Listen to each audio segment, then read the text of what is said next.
Welcome to Meet the Candidate, and my guest for this session is Zack Zappone, who is running for the state legislature, State Rep, Legislative District 6. Welcome, Zack. Thanks for having me, Sue Lani.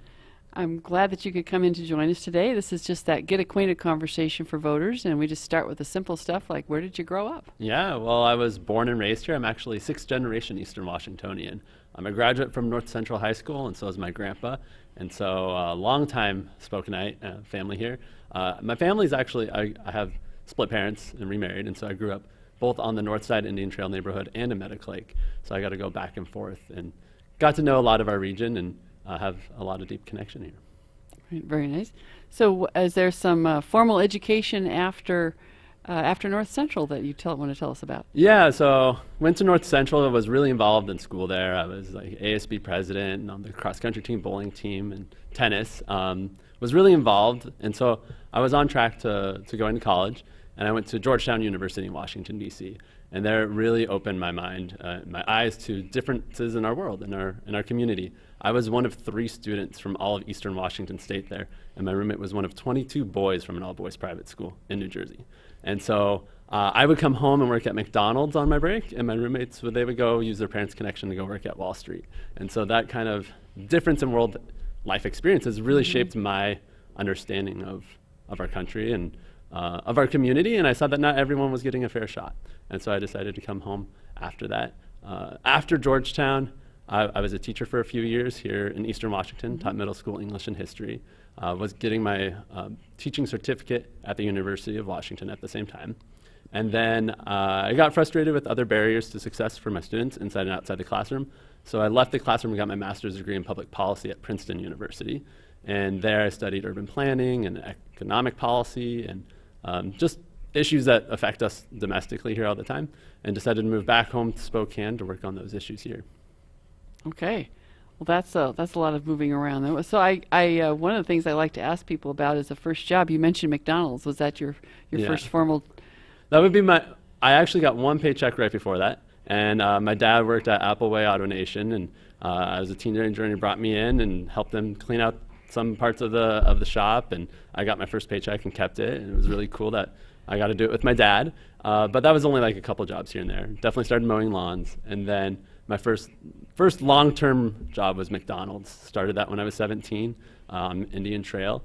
I was only a couple blocks from work, and got to walk to there during the snowstorms when they needed people. Showed up to open on the weekend. So as a senior in high school, I was opening 5 o'clock in the morning, doing schoolwork, and then I continued working there while I was at college in Georgetown. Every time I'd come home on breaks, my boss was really nice to me, and she let me work. Spring breaks, winter breaks really helped a lot when it came to paying for school. And then while I was at college, I worked at Georgetown Cupcake, also known as DC Cupcakes. It has a TV show on TLC. Oh, is there? Yeah, and so got a little time on camera there. And yeah, so I spent a lot of time in the fast food industry to start off with, and definitely know how hard that work is in the service industry. Well, and that's been a good start for a lot of people. There's some lessons from that you take into your public policy studies. Yeah, for sure. Definitely know how hard everyone's working. Everyone's just trying to get ahead, and there's definitely a lot of barriers and the unstable work conditions of the service industry, not knowing when your schedule is going to be very far in advance, not having paid family leave if you have a child, and wanting to be there in those critical first few months. And I think those are all definitely important lessons to have, and just everyone wants to have that economic security. Well, you traveled for your education. Is there some other kind of travel that you've done that's Yeah. given you some insights? Yeah, I love traveling. It's one of my passions. Spent a lot of time. I lived in Colombia for a year, actually. I taught English in a university outside of Colombia, or outside of Bogota. And I've also spent a lot of time doing service trips. And that was with a student travel company called Putney. And I would take different high schoolers to Costa Rica, Peru, Ecuador, even went to New Zealand and have taken them, and we would spend time in a village. We would do fun things on the weekend. And then we would spend time in a village and work with students or the community. And students would kind of lead their own projects. They would get to build basketball fences, things like that. We'd tutor the community kids, teach them English, lots of that. And I guess from all of those experiences, I've really realized that everywhere around the world, everyone has the same goals. We all want to be treated with respect and dignity. We all deserve to have a fair shot, and everyone's working really hard to do what's best for their community, and they care a lot about their community, and they really want to help their family. And I think seeing that around the world has made me have an appreciation here for home too. I've always known I wanted to come back home. So I've gone away, acquired skills, and wanted to come back home to work to make our own community a better place. And that's what I care, and we have the same goals, right? Everyone wants to feel included, respected, and feel like they are treated with dignity, and that they all, if you work hard, you're able to get ahead. Well, one of the questions I often ask is, what drew you into politics? I think I can guess what the answer is since you went back for a master's in public policy. But what made you step up to volunteer to take on elected office? Yeah, I like I said, I noticed as a teacher that my students were struggling to get ahead. They would work really hard, and there was just so many barriers to success. Mental health was a big issue, access to transportation. They would get hit crossing the road, and no one wanted to put in a safe crosswalk. And so that really drew me into public policy, and I got my master's degree there. I was planning on just working on that here in Spokane, but realized that this time there's a lot of need in our community, and decided to step up to run in this race because I just believe that our community can do better, and we need a representative who will fight for us to have a fair shot. And I wasn't satisfied right now with our current representative. Went back and looked at his voting record and said that he wasn't really doing the things that help us working folks, middle-class families, really have that fair shot. And so I decided to step up and run in this race. It's definitely been an interesting process running for office during a pandemic. Yes. And so that has been quite a learning process, but I really appreciate it because I've gotten to talk to a lot of people in our community and hear their needs and gotten to understand what are those barriers to their success. And I think that's what we need a representative to do, is go out there, listen to folks, and try to find out their barriers and fight for those in Olympia to fix those barriers to their success.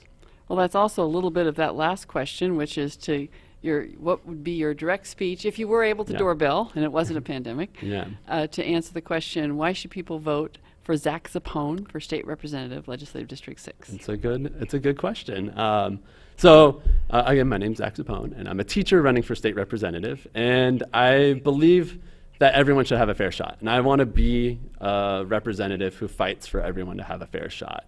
And that, to me, means we need to have good schools, good jobs, and good health care that really works for everyone. There's been a lot of people that are left out of that, and I think we need to make sure that we have a system where everyone has that opportunity in economic security so that their kids and their grandkids can get ahead. We've seen that we're the first generation that people are struggling to get ahead. I know a lot of people in my generation want to buy houses, and it's become unaffordable to buy houses.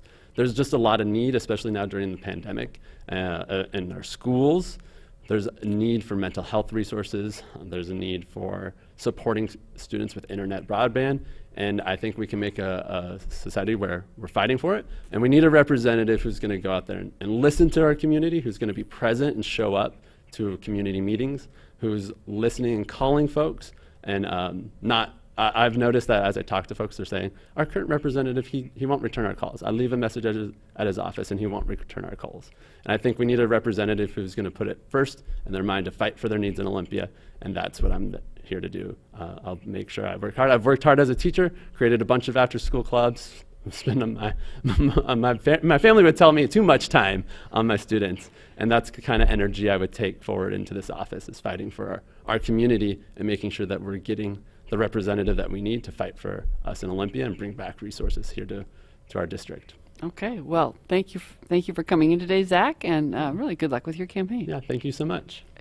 90 million Christians are eligible to vote. 40 million didn't. That's 45% of eligible Christians not voting. We can change that. We believe We Vote was designed to arm people of faith with information on candidates And how they line up with biblical and constitutional principles. It's simply WeBelieveWeVote.com. We're on a mission to rev up the 2020 election. Tell your friends, your neighbors, and especially your pastors to rev up. Be an educated voter. Arm yourself with truth based on the Word of God. 2020, rev up. Register, educate, vote. Rev up. Rev up. Rev up 2020.